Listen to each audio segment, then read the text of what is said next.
అన్ని వీడియోలు చూసి మీ అన్ని స్టేటస్ పెట్టుకుంటారు సార్ రోజు. ఇప్పుడు పరిస్థితి ఫ్రీ బస్ వచ్చినాక ఇప్పుడు చాలా ప్రాబ్లం అవుతుంది సార్ మాకు. ఏమైతుంది అంటే మా లేడీస్ అసలు ఎక్కట్లేదు సార్, అందరు బస్సులు ఎక్కుతున్నారు. దానివల్ల మాకు చాలా ఇబ్బంది అవుతుంది సార్. ఇది మరి వాళ్ళు ఏదో ప్రామిస్ చేశారు కదా, ఏం చేస్తామని చేస్తున్నారు, ఏం చేస్తలేదు సార్. ఇప్పుడు చాలా ఇబ్బంది అవుతుంది. చాలా మంది ఆటో డ్రైవర్లు కూడా సార్ నమ్మి ఓటేసింది కదా. అవును సార్, అయితే ఇట్లా అవుతుంది అనుకోలేదు సార్ ఎవరు. కానీ ఇప్పుడు చనిపోతుంది సార్ మా డ్రైవర్లు. ఒకప్పుడు రైతులు చనిపోతుండే, ఇప్పుడు ఆటో డ్రైవర్లు చనిపోతుంది సార్. పేపర్లో చూసిన అవును సార్, 14 మంది ఏదో చనిపోయినారు. అవును సార్.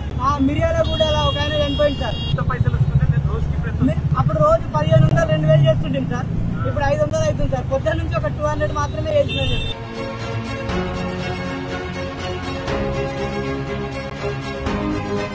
ఏమో మరి ఏం డిమాండ్ చేయాలా ప్రభుత్వాన్ని, ఏం అడగాల మీరే చెప్పాలి సార్. నా ఆలోచన ప్రకారం అయితే రోజు మేము 2000 సంపాదించుకుంటాం కదా సార్.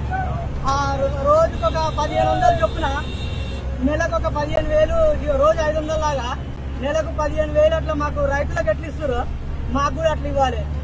ఎంతమంది ఉన్నారు ఆటో డ్రైవర్లు హైదరాబాద్ లో? తెలంగాణ మొత్తం 6 లక్షల మంది ఉంటారంట సార్. మీ మూటకొండూరులో ఎంతమంది ఉంటారు చెప్పిన? మూటకొండూరులో అయితే ఒక 1500 మంది ఉంటారు సార్ మండలం మొత్తం మీద. 1500. ఎంత దాకా చదువుకున్నారు? నేను 10th ఫెయిల్ అయినా సార్ అక్కడ. అప్పుడు నాకు అప్పుడు ఇంత తెలివి లేకుండా. డిగ్రీ చదివిన కూడా ఉన్నారా? ఉన్నారు సార్ చాలా మంది. కేసీఆర్ సార్ వచ్చిన తర్వాత ఫస్ట్ టైం ట్యాక్సీ మాఫీ చేసారు కదా సార్. అప్పటి నుంచి ఆటోలు మంచి హ్యాపీగా ఉన్నాం సార్. సార్ ఇప్పుడు మన సార్ ఎట్లున్నారు సార్? పెద్ద సార్ బాగున్నారు సార్. నిన్న టీవీలో చూసిన సార్ నేను. ఒక 3-4 వారాలు పడుతుంది సార్. చెప్పండి సార్ మా గురించి, మా ఇబ్బందులు అన్ని. సార్ టీవీలో చూస్తుండొచ్చు కానీ మీరు చెప్పండి సార్ కొంచెం. తప్పకుండా మేమందరం కూడా గట్టి కొట్లాడతాం. సరే సార్. సార్ ప్రభుత్వాన్ని గట్టిగా నిలదీస్తాము, వాళ్ళు ఇచ్చిన మాట నిలబెట్టుకోవాలి. సార్ మీరు అన్నట్టు సార్ ఈ బస్సు తెరువు మీ కడుపు మీద పడకుండా చూడాలి.